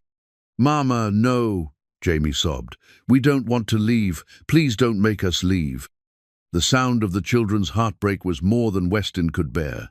He stood abruptly, his decision crystallizing with sudden, perfect clarity. "Nobody's leaving," he said firmly. Delia looked up sharply. "Weston." "Nobody's leaving," he repeated, his voice carrying the authority of a man who'd finally chosen his path. "Mrs. Henderson." The housekeeper appeared within moments, alerted by the children's crying. "Mrs. Henderson, please take the boys to the kitchen and ask Cookie to make them some hot chocolate. They've had a scare, but everything's going to be all right." "Of course, Mr. Weston." Mrs. Henderson gathered the twins with practiced efficiency, murmuring soothing words as she led them away. When they were alone again, Weston turned to face Delia with newfound determination. "I'm not marrying Victoria Ashworth," he said flatly. "Weston, be reasonable." "I am being reasonable. I'm choosing love over money, family over property, happiness over obligation." He picked up the marriage certificate and before Delia could stop him, tore it cleanly in half. "I'd rather lose everything and keep you than keep everything and lose you." "But the ranch is just land and buildings," Weston interrupted. "What makes it home is the people in it. You, the boys, Mrs. Henderson, old Pete, all of them. If Victoria wants to try to take half of it, let her try. But I won't give her the satisfaction of destroying what we've built here." Delia stared at the torn certificate, her mind reeling. "You'll lose everything. Your grandfather's legacy, your family's name, the security of everyone who works here. My grandfather built this place with his bare hands because he believed in the American dream that a man could make his own destiny, choose his own path." Weston moved closer to her, his voice intense with conviction. "What kind of legacy would I be honoring if I let fear and greed dictate my choices?" "But Victoria's lawyers are counting on me being too scared to fight. They're betting that I'll choose the easy path over the right one." Weston's jaw set with determination. "They're about to learn how wrong they are." Before Delia could respond, another knock came at the door.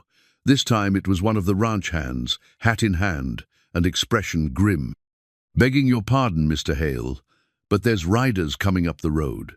Looks like that fancy carriage from Denver, plus some men on horseback." "Victoria."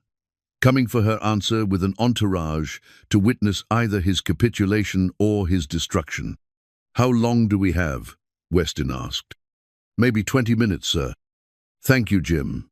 Ask Mrs. Henderson to prepare tea for our guests, and ask her to make sure the boys stay in the kitchen until this is finished." As the ranch hand departed, Weston turned back to Delia with an expression that was both tender and resolute. "I need you to trust me," he said quietly. "Can you do that?" "Weston, I'm terrified, not for myself, but for you, for the boys, for everyone who's been so kind to us." "I'm terrified too," he admitted, "but I'm more terrified of spending the rest of my life regretting the choice I didn't make than I am of fighting for what I believe in." Outside, the sound of approaching hoofbeats grew louder, accompanied by the jingle of harness and the creak of expensive carriage wheels. Victoria Ashworth was coming to collect what she considered her due, confident that she'd backed Weston into a corner with no way out. She was about to discover that cornered animals fight the hardest. "Whatever happens in the next hour," Weston said, taking Delia's hands in his, "I want you to know that these past months have been the best of my life. You and the boys gave me something I didn't even know I was missing." "What was that?" "A reason to be better than I was." He lifted her hands to his lips, pressing a gentle kiss to her knuckles. "Whatever Victoria throws at us, we'll face it together. And if we lose, then we'll lose together, and maybe that's a different kind of winning." The carriage was pulling into the yard now, followed by several mounted men who looked like the kind of hired muscle that money could buy. Through the window, Weston could see Victoria stepping down from the carriage, resplendent in a burgundy dress that probably cost more than most families earned in a year. "She's brought witnesses," Delia observed, her voice tight with apprehension. "Good," Weston replied grimly. "Then there will be plenty of people to hear what I have to say." Mrs. Henderson appeared in the doorway, her expression carefully neutral. "Mrs. Ashworth and her party are requesting an audience, Mr. Weston. Shall I show them to the parlor?" "No," Weston said, straightening his shoulders and squaring his jaw. "Show them to the front porch. What I have to say to Mrs. Ashworth doesn't require the privacy of my home." As they prepared to face Victoria's final ultimatum, Delia found herself thinking about the journey that had brought them to this moment.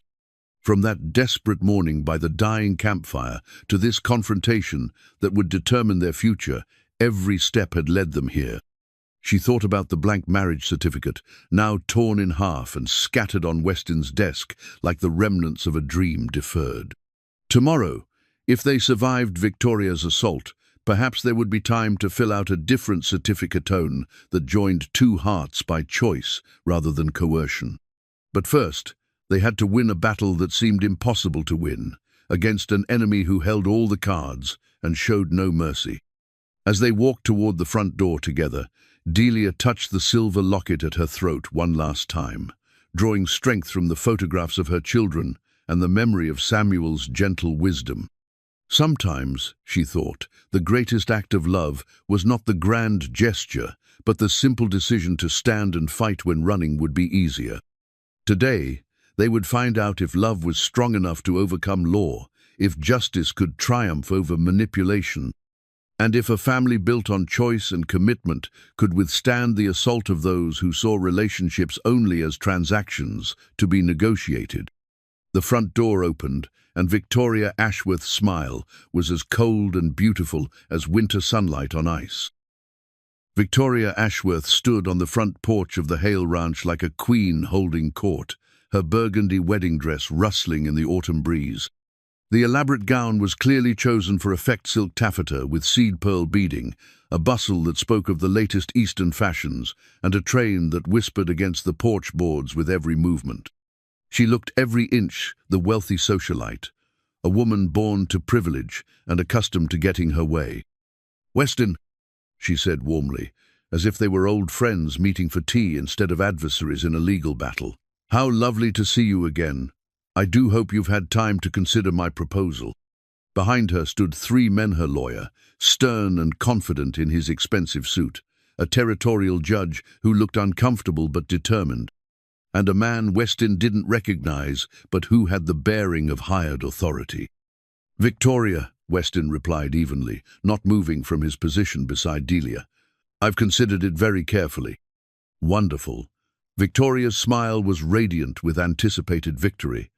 "Then we can proceed with the ceremony immediately.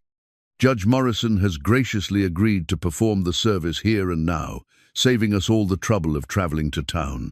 The presumption in her words was breathtaking. She'd arrived with a judge, a wedding dress, and the absolute certainty that Weston would capitulate to her demands.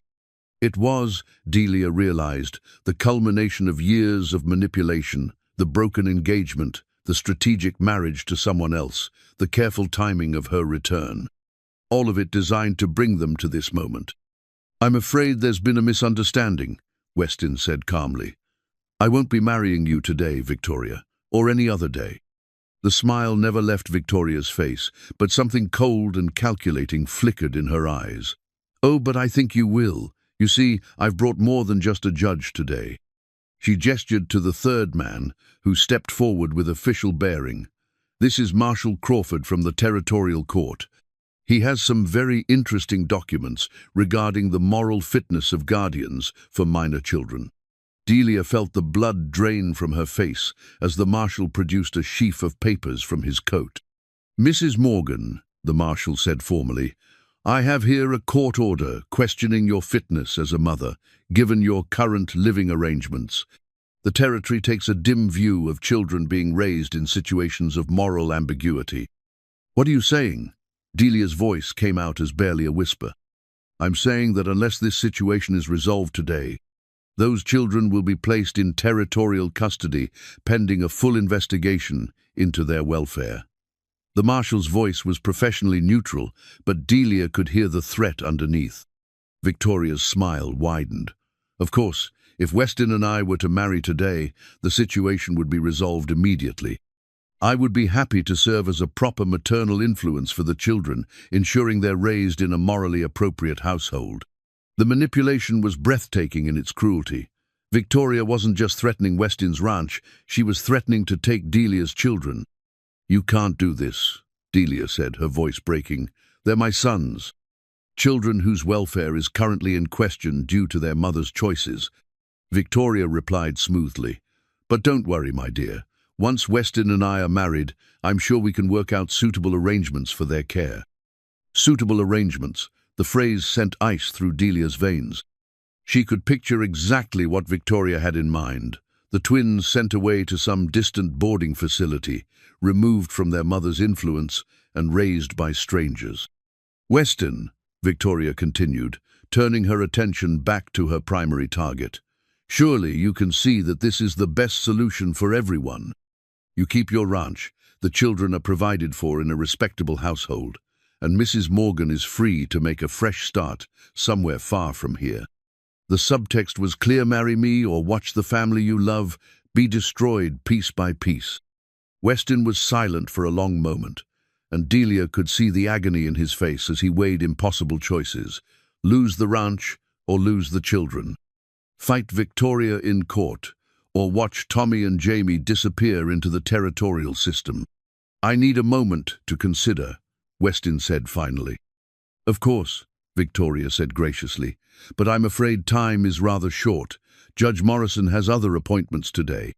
As Weston stepped aside with Delia, supposedly to discuss their options privately, Victoria's attention was caught by movement in the ranch yard. Mrs. Henderson was approaching with a tea service, but she wasn't alone. Behind her came old Pete Cookie and several of the ranch hands, all moving with purpose toward the house. "What's this?" Victoria asked, her confidence flickering for the first time. "I believe," Weston said, returning to face her with renewed determination, "that my employees have something to say about your allegations." Mrs. Henderson set down the tea service with deliberate care, then turned to face Victoria with 15 years of accumulated authority. "Begging your pardon, miss, but I've been managing this household for a long time, and I feel compelled to speak to the moral character of this family." "This is hardly necessary," Victoria's lawyer interjected. "Oh, but I think it is," old Pete said. stepping forward with his hat in his hands, but his chin raised proudly. "You see, we've all been watching this family for months now, and we've got something to say about what we've seen." One by one, the ranch employees began to speak. Mrs. Henderson testified to Delia's tireless work ethic and devoted motherhood. Cookie described the boys' polite behavior and the obvious love between mother and children. The ranch hands spoke of Weston's transformation from a distant employer to a man who clearly cherished his newfound family. Furthermore, Mrs. Henderson concluded, "I've been present for every interaction between Mr. Weston and Mrs. Morgan. Their conduct has been above reproach at all times. Any suggestion otherwise is a slander against two of the finest people I've ever known." Victoria's composure was beginning to crack as she realized her carefully constructed narrative was falling apart in the face of unified testimony from respected members of the community. "This is all very touching," she said, her voice sharp with frustration, "but it doesn't change the legal realities. The contract stands, and the children's welfare is still in question." "Actually," came a new voice from the direction of the road, "I think you'll find that both of those assumptions are incorrect." Everyone turned to see another carriage approaching this one, bearing the insignia of the Territorial Attorney General's office. The man who stepped down was middle-aged, impeccably dressed, and carried himself with the authority of someone accustomed to courtrooms and legal battles. "Mr. Jameson," Weston said with obvious relief, "thank you for coming." "Wouldn't miss it," the lawyer replied, his eyes taking in the scene with keen interest, "especially not when I learned that certain parties were attempting to enforce contracts that violate territorial law." Victoria's face went pale. "What are you talking about?" "I'm talking about prenuptial agreements that attempt to control future behavior through financial coercion," Jameson said calmly. "The territory doesn't recognize contracts that essentially amount to extortion, particularly when they involve moral clauses that could be interpreted as restraint of trade in personal relationships." The judge who'd accompanied Victoria shifted uncomfortably. "Mr. Jameson, surely." "Judge Morrison, I'm surprised to see you here. I wasn't aware that territorial judges were in the habit of performing coercive marriages." Jameson's tone was mild, but the threat underneath was unmistakable. As the legal tide turned against her, Victoria played her final card. "What about the children's welfare?" she demanded. "Surely the territory has an interest in ensuring proper moral guidance." "Indeed we do," Jameson agreed, "which is why I'm prepared to testify that removing children from a loving, stable home would constitute a grave injustice. Mrs. Morgan's fitness as a mother is not in question, and any attempt to suggest otherwise based on her current living arrangements would be seen as harassment." The marshal who delivered the custody threat was looking increasingly uncomfortable. "Ma'am, perhaps we should reconsider." "No," Victoria's composure finally shattered completely. "This isn't over. I won't let some opportunistic widow steal what should be mine." The ugly truth was finally out. This had never been about law or morality or the children's welfare. It had been about Victoria's wounded pride and her determination to control Weston's life, even if she didn't want it for herself. The silence that followed Victoria's outburst was deafening. Her elegant mask had finally slipped, revealing the petty vindictiveness underneath, and everyone present could see her for what she truly was, a woman, so consumed by her own sense of entitlement that she was willing to destroy innocent lives to get her way. Weston stepped forward, his voice carrying across the porch with quiet authority.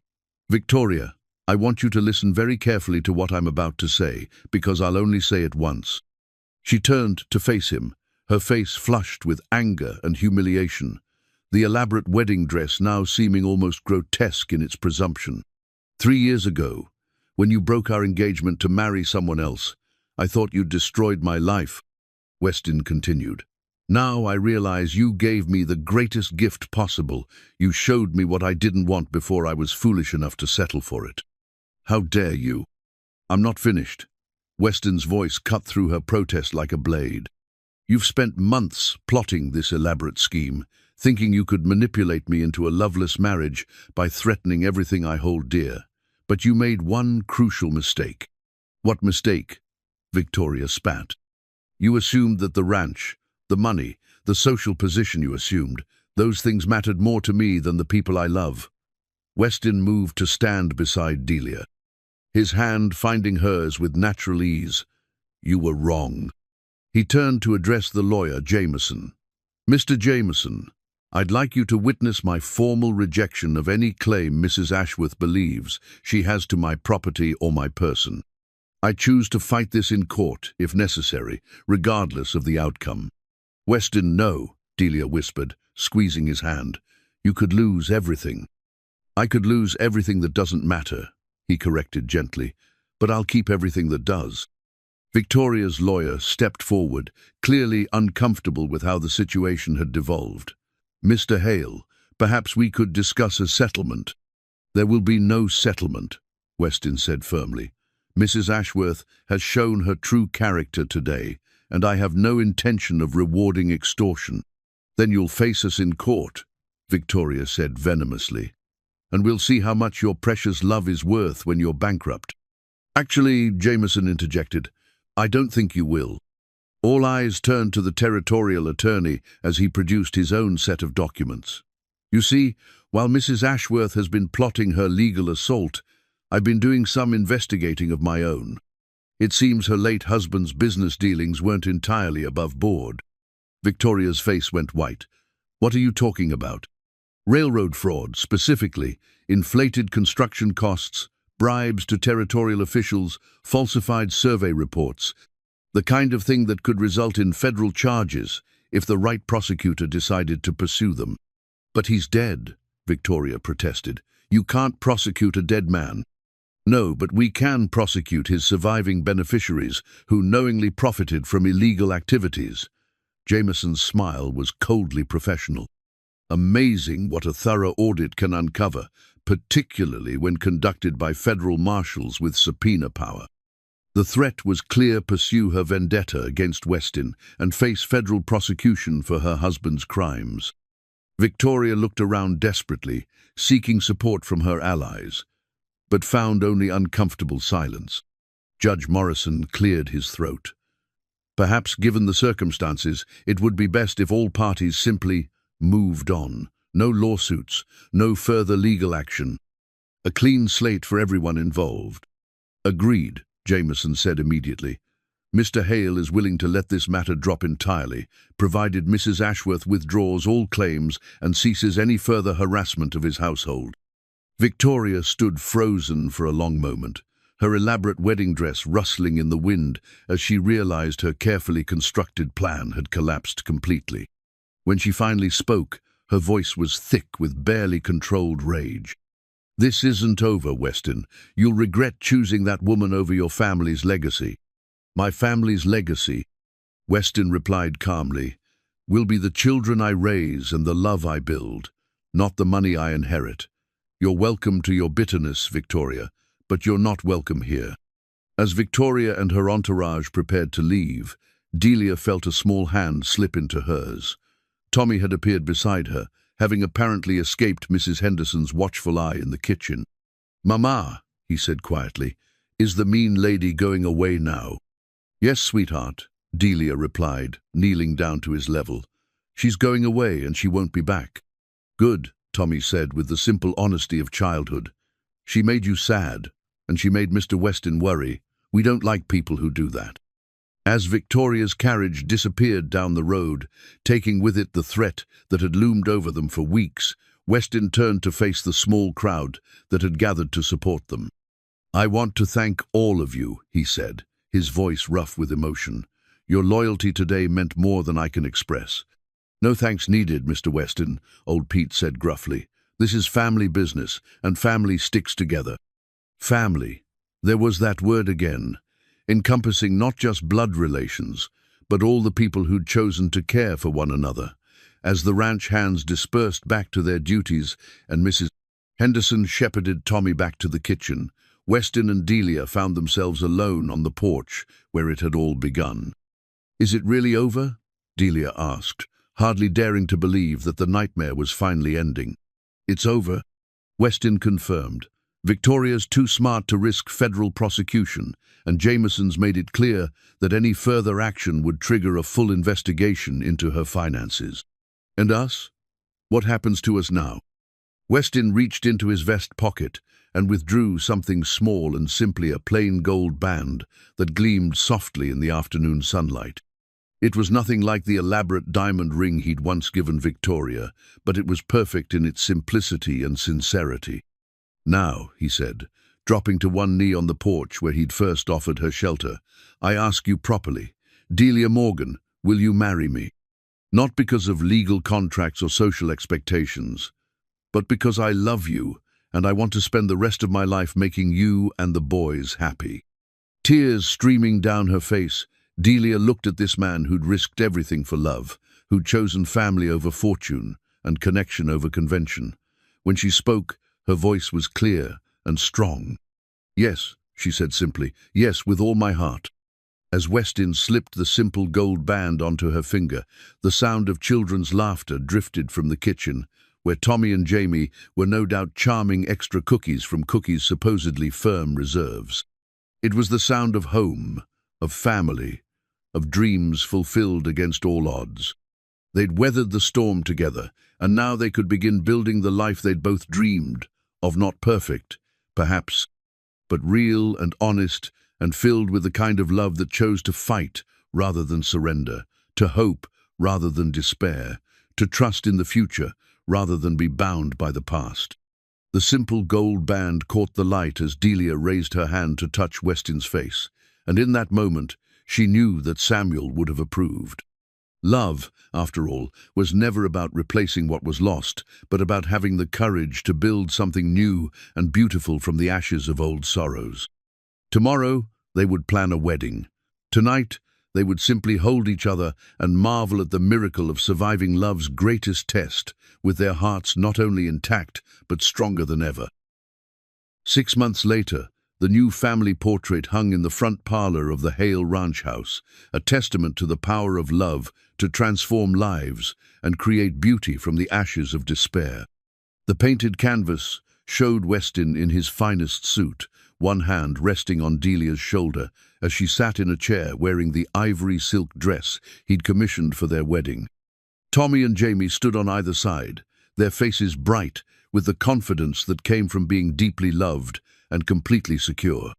But it was the small details that told the real story. Westin's gentle smile, as he looked not at the artist, but at his wife, Delia's hand covering his where it rested on her shoulder. The way the twins leaned naturally against their parents, with the easy intimacy of children who'd never known a moment's doubt about their place in the family. The artist, a traveling painter from Denver, had captured something precious in those careful brush strokes, the peace that settled over faces that had known hardship and found grace, the joy that radiated from hearts that had chosen love over fear. "It's beautiful, Mrs. Henderson said, standing beside Delia as they admired the finished work. "Though I still say he made you prettier than you already are, which I didn't think was possible." Delia laughed, her hand moving instinctively to rest on the gentle swell of her abdomen where new life was growing. The pregnancy had been a surprise, a gift neither she nor Westin had dared to hope for, but one that completed their family in ways they hadn't even realized were missing. "Where did Westin go?" Delia asked, noting her husband's absence from the room. "Out to the barn with the boys," Mrs. Henderson replied with a knowing smile. "Something about a surprise that couldn't wait until your birthday tomorrow." Through the parlor window, Delia could see the three of them bent over something in the barn doorway, their heads close together in the conspiratorial way of males, planning something special for the women they loved. Tommy and Jamie, now 4 years old and growing stronger every day, had embraced their role as big brothers, with the solemnity of children entrusted with important responsibilities. The sound of approaching hoofbeats drew her attention to the road, where a familiar figure was riding toward the house, Dr. Mitchell making his monthly visit to check on both Delia and the baby she carried. It was a precaution that Westin insisted upon, despite Delia's protests that she felt perfectly fine. "Good afternoon, Mrs. Hale," the doctor said as he climbed the front steps, medical bag in hand. "How are we feeling today?" "Wonderful," Delia replied honestly, "though I think my husband is more nervous about this pregnancy than I am." "First-time fathers often are," Dr. Mitchell said with a chuckle, "even when they've already proven themselves capable with older children." Indeed, Westin had taken to fatherhood with a natural grace that surprised no one who'd witnessed his patient teaching of the twins over the past months. He'd formally adopted Tommy and Jamie shortly after the wedding, a legal ceremony that had been far more emotional than either adult had expected. Watching the boys sign their shaky new names, Tommy Hale and Jamie Hale, had reduced both parents to happy tears. After Dr. Mitchell had completed his examination and pronounced both mother and child perfectly healthy, Delia made her way to the barn to investigate the mysterious project that had consumed her family's attention all afternoon. She found them putting the finishing touches on a beautiful wooden cradle carved with the same careful attention to detail that Westin had shown in creating the twins' toys. But this was different. This was a masterpiece of craftsmanship, with delicate roses carved into the headboard and the Hale family crest worked into the footboard. "It's magnificent," she breathed, running her fingers over the smooth wood. "We all worked on it," Tommy announced proudly. "Me and Jamie helped sand the wood, and Mr. Papa did all the fancy carving." "Papa." The word still made Westin's eyes shine every time one of the boys said it. He'd waited 30 years to be someone's father, and he approached the role with the same dedication he brought to everything else he cared about. "Do you think the baby will like it?" Jamie asked seriously. "I think the baby will love it," Delia assured him, pulling both boys close for a hug, "almost as much as he or she will love having such wonderful big brothers." As evening approached and the twins were settled in their beds now, decorated with all manner of carved animals and painted scenes that Westin had created over the months, Delia and her husband sat together on the front porch swing they'd installed after the wedding. The swing had been Delia's idea, inspired by memories of her own childhood and a desire to create new traditions for their growing family. On warm evenings like this, they would sit together and watch the sun set over the ranchlands, planning for the future and marveling at how far they'd traveled from that desperate morning by the dying campfire. "Any word from Victoria?" Delia asked, though she asked more from curiosity than concern. "Jameson says she's living quietly in San Francisco, apparently having learned her lesson about the dangers of pursuing grudges," Westin replied. Her late husband's business associates weren't pleased to have federal attention drawn to their affairs. "I suspect she's been advised to avoid anything that might bring further scrutiny." It was hard to imagine the vindictive woman who'd tried to destroy their happiness living a quiet life, but perhaps even Victoria Ashworth was capable of learning from her mistakes. "I've been thinking," Delia said, settling more comfortably against Westin's side, "about names for the baby. And if it's a boy, I'd like to name him Samuel, after my first husband, but also because it means heard by God. This whole family feels like an answer to prayers I was afraid to pray." Westin was quiet for a moment, considering. "And if it's a girl?" "Grace," Delia said without hesitation, "because that's what all of this has been, unearned grace that transformed our lives." "Samuel Hale or Grace Hale," Westin mused. "Both have a nice sound to them." As the first stars began to appear in the darkening sky, Delia thought about the journey that had brought them to this moment of perfect contentment. The silver locket still rested at her throat, but now it held new photographs, their wedding picture, and a recent image of the twins laughing as they played with the ranch dogs. She'd never forgotten Samuel, would always treasure the love they'd shared and the children he'd given her. But she'd learned that the heart was capable of infinite expansion, that love didn't diminish when divided, but multiplied when shared. "Delia," Westin said quietly, "do you ever regret it? Staying here, marrying me, taking on all the complications that came with this life?" She turned to study his face in the lamplight, seeing the vulnerability there that he rarely showed anyone else. Even now, after months of marriage and mounting evidence of their happiness, he sometimes seemed amazed that she'd chosen him. "Never," she said firmly, "not for a single moment. This life, this family, this love, it's everything I never dared dream of having." Even when Victoria threatened to take the boys, even when it looked like we might lose everything. "Especially then," Delia replied, "because that's when I knew for certain that you'd choose us over everything else. That's when I knew our love was real." In the distance, a night bird called to its mate, the sound carrying across the quiet ranch lands like a benediction. The cradle waiting in the barn seemed to symbolize not just the coming baby, but the future they were building together, legacy of love that would outlast any material wealth. "What are you thinking about?" Westin asked, noting her contemplative expression. "About how sometimes the worst moments in our lives turn out to be doorways to the best ones," Delia said. "About how desperation led me to hope, and hope led me to you." "Follow me home," Westin said softly, echoing the words that had changed everything. "Those were the first words I said to you that mattered." "And now home isn't a place," Delia replied, her hand finding his in the familiar gesture of love and partnership. "It's wherever we are, together." Above them, the stars wheeled in their ancient patterns, witnesses to countless love stories played out beneath their light.